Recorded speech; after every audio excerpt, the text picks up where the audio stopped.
What's up, guys? What's going on, y'all? Ash Black here, back again, here to talk about Australia versus Egypt. And let me just say this first, guys. Let me just say this first, all right? No one gave two fucks about this game except if you are Australian, Egyptian, and you are a Mo Salah Dick Glazer. That is the only people that care about trying to go and trying to watch this game. I'm just gonna be honest with you guys, bro. I went live because of the love I have for Australia. Shout out to all my Australians who have subscribed to me. Shout out to all my Australians who was with me live streaming. I know it's very sad, right? Very. I know you guys are very heartbroken. But I'll tell you guys this: no one cared about this game. This game was a mid off. Let's just be honest here, okay? This was a mid off, man. This is the type of game that you want this game to end at the 90th minute. I'm gonna be honest. I'm being straight up. I'm being honest with you guys.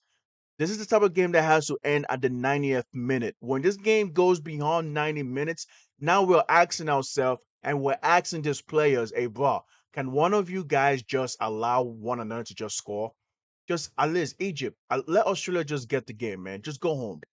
Or maybe Australia, let Egypt score. You guys just go home, bro.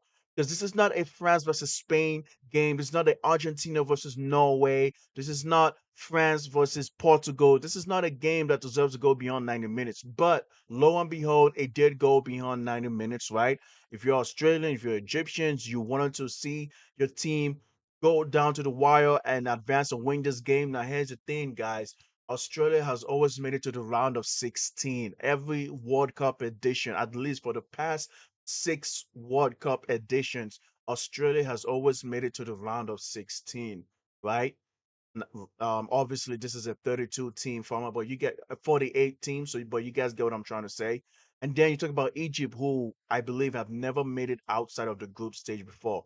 Egypt is now making history by making it outside of the group stage, going out there going out there to the round of 16 for the first time in their history. So, congratulations to Egypt for going out there and making it to the round of 16 for the first time in history. Right now, let's get into the game, right, guys? Let's talk about the game now. Australia came out here with a 5-4-1 formation, playing a back five, trying to play defensive kind of attacking football, right? And then you have Egypt, who came out here with a 4-2-3-1 formation. Now, let me say this, guys. In the first half, or rather, at the beginning of the game, I would say in the first 2-3 minutes, Australia actually came out firing, guys. Australia came out pressing. They were pressing. They were trying to get control of the ball, right? Pressing high up, trying to pin Egypt in their own half to win the ball back. And it was looking good for Australia, right? Up until the 10th minute, I think a free kick, right? Onto that free kick. And you guys know what free kick I'm talking about, man, because that's how the goal came for Egypt, right? Egypt won a free kick, played it, it got deflected. Mohamed Haney had the ball. He looked up, he aimed, he crushed the ball, and Imam Ashur went ahead, jumped up with a nice header. Bang. It is Australia nil, Egypt won. And I'm going to be honest with you guys, Egypt, ever since that goal came, it's like Egypt just woke up. It's like the light bulb just switched on. Light bulb switched on and Egypt just controlled the rest of the first half, man. Egypt was a lot more dominant in my opinion, more ball possessions, more shots, right? Now obviously Australia, they did not dominate ball possession, right? But they did a very good job being playing very good counter-attacking football, being very, very dangerous on the counters, right? And that was definitely an issue that Egypt had a very hard time trying to contain and trying to control. Because I did like what I saw from Australia, how like they were able to soak up the pressure of Egypt. Very good defense, good defensive clearances. Um, Beach the Australian goalie Beach was very, very solid in that first half. And I was like, okay, you know what?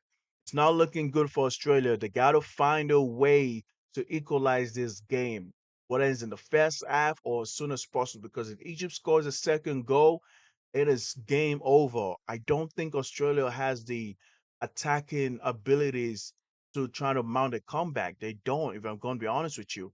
Like, if we're gonna be real, Australia didn't even score in this game. Australia did not score in this game. They made it happen. They made it 1-1, but on the score sheet, it's it's all Egyptian players on the score sheet. So I think Australia did very good in the first half, being able to just minimize the game to a one goal deficit. Second half came around the 55th minute, I think it was, right? Well done by Australia. Australia came out gritty. They were very gritty. They played with grits, very strong, making sure that they don't make no mistakes. They don't make any mistakes. And it felt like a deja vu, guy. I will not lie to you. It felt like a deja vu because the same spot where the free kick was played for Egypt, I felt like that was also the same spot that Australia was going to play the free kick. And I think it was. You guys can correct me if I'm wrong. I think it was. And then the next thing we know, right? Oh my goodness. Aiden O'Neill delivered a dangerous free kick into the box, right? And then bang, it was a goal. And apparently there was an own goal, man. Mohamed Haney, the guy who did the assist for Egypt, is also the guy who caused the own goal. So that was very, very weird, man. It was very, very weird and very, very interesting. I won't lie. Or maybe it was Hafez who actually made the assist. I might be wrong. But either way it goes, it was 1-1. And it just stayed like that, man. um Egypt dominated the game. I wouldn't say Egypt dominated, but they had more ball possession, and they looked a lot more dangerous than Australia did. Australia had a couple chances here and there, but I would say Egypt had more chances and more opportunities to save to score the goal. They forced Beach, the goalkeeper of Australia, to to make a lot of heroic saves, man. Amazing saves that Australian goalie made, man. In my opinion, he should if Australia had won this game, he would have been man of the match, in my opinion, bro. Also, one person that also have to give a very big shout out on the Egyptian side was Mohamed Salah. Dog, Mohamed Salah is showing that he's not finished.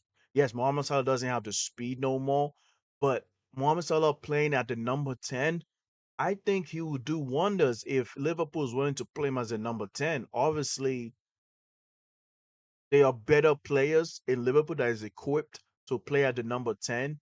But what I saw at Mo Salah as a number 10 was very, very impressive, man. Really, really happy for Mo Salah, bro. Mo Salah created the most chances and had the most touches in the opposition box, man. His dribbling was amazing. 29 out of 39 accurate passes, which is 74%. One big chances created, one shots on target, one shots off target. I mean, I won't lie to you. 3 out of 3 successful dribbles. Mo Salah was fantastic in this game, right? And of course, he scored a penalty, which was a shit penalty in my opinion, right? But I would say that Egypt was looking so, so dangerous. And then we finally got to the penalties. Now, before I talk about the penalty, let's talk about Australia making the decision to switch out the goalkeeper. And if you guys are Australian watching this video and you have made it to this minute here, watching this video, let me tell you guys this. It was a poor choice to switch out Beach. That was a bad tactical error. Patrick Beach was phenomenal for Australia. 3 saves, 3 amazing saves, man. 3 amazing saves. Why did you guys take out Patrick Beach? This guy was in the zone. He was in the zone. He was in flow state. He had his hair is black, but to me, his hair was shiny yellow. He had the aura, he had the Super Saiyan going on. Do you guys know that small like he stopped Egypt. He stopped this like he stopped Egypt from ending this game within 19 minutes, within 105 minutes, within 120 minutes, and you decided to take him off to bring on Ryan or whatever the fuck his name is because he's a penalty specialist. Well, guess what? This guy did not make a single fucking save. Us Egypt didn't even make it to the fifth penalty. They did not make it to the fifth. Five. They did not make it to the fifth penalty, bro. They pack y'all niggas home in four. Yeah, you guys know the meme. In four. They say, yo, bro, go back home to your kangaroos, man. It's 18 hours from the United States home. Y'all niggas better stop packing up and start getting ready to go home, bro. Because you guys have overstayed your welcome. That's literally what Egypt just did to y'all. That's what Egypt just did to y'all. First goalie, first penalty taker. I think it was the captain, Suta, missed it. All right. Jackson Ivan, well done. I like his mustache, by the way. Scored it. Okay. Then the next guy, you're allowed an 18-year-old Lucas Harrington. The guy is 18 years old, man. He can't handle this pressure, bro. But I get it. He is the future of Australia football. Lucas Harrington is the future of Australian football, right? The moment of adversity is now. You allow this 18-year-old to experience this pressure so that he can prepare himself for the future. So I can understand that. If that's the angle you guys, your coach was going for, I understand that. But all in all, let me just say this. This was a very, very good mid off. It was a very good mid game. I just hope and I just wish that, Australia could have advanced because I wanted Australia to win this game. I'm gonna be honest with you guys. I want Australia to win this game. Well, clearly that's not the case. Now, Egypt is the second African country to advance into the round of 16. Let's see if Cape Verde can do something against Argentina, right? Let's see if they can do something. Anyway, guys, that's what I have to say about this game. Um, Not necessarily a great game to watch, but hey, it is what it is, right? We'll see what happens. If you guys are Australians, you guys tell me what you guys think went wrong. If you guys are Egyptians, congratulations to you guys for making it to the round of 16, right? You guys have made history. Congrats. And we'll see what's going on, man. Africa's most successful football nation in terms of winning the AFCONs has made it to the round of 16. Well done. I'm out, guys. Please like and subscribe, and I will be back again. Peace.